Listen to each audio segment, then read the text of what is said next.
이번에는 엔비디아 관련된 기사를 하나 볼 텐데요.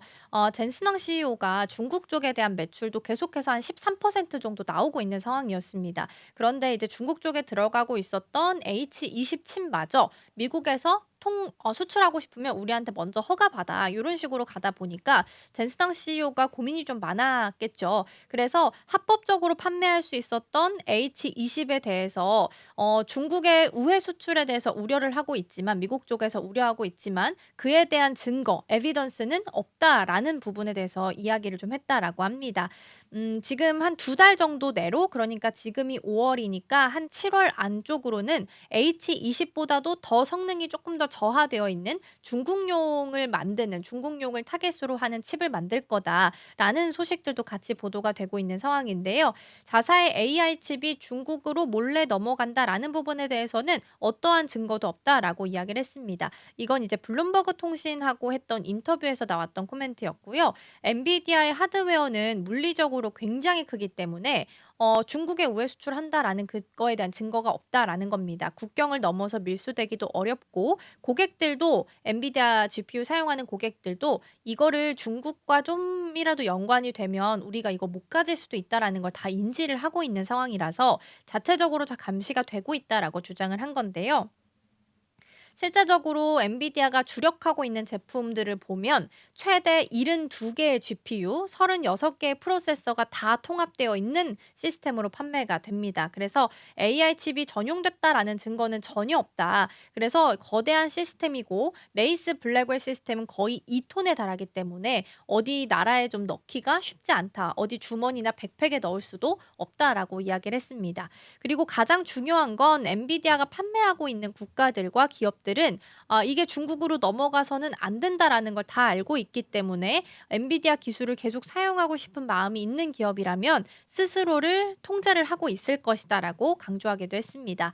일단 황 CEO 같은 경우에는 이제 19 일자로 대만에서 컴퓨텍스 행사 기조 연설이 있습니다. 그래서 오늘 어떤 코멘트가 나오게 될지를 좀 보셔야 될 것 같은데 이벤트를 앞둔 상황 속에서 반도체주의 흐름이 좋지는 않습니다. 그래서 오히려 반도체주에 대한 코멘트가 나오고 나서 흐름이 좀 좋아질지도 같이 좀 보시면 좋을 것 같습니다.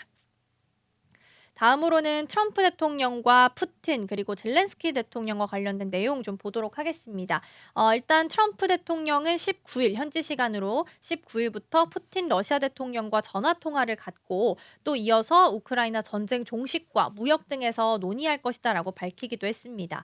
이게 17 일자 SNS 트루스 소셜을 보면요. 트럼프 대통령이 나는 19일 오전 10시 러시아의 블라디미르 푸틴 러시아 대통령과 전화 통화를 할 것이다라는 글을 올렸습니다. 통화의 주제는 평균적으로 일주일에 5천 명 이상의 러시아와 우크라이나 군인을 죽이는 대학살을 끝내는 일과 무역일 것이다라고 이야기했습니다. 그러니까 이제 종전에 대해서 논의하겠다라는 부분으로 해석할 수 있을 것 같고요.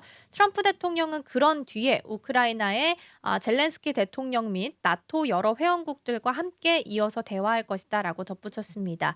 휴전은 이루어질 거고 이런 폭력적인 전쟁은 일어나서는 안 된다. 신의 은총이 있길 바란다라고 부연 설명을 하기도 했습니다.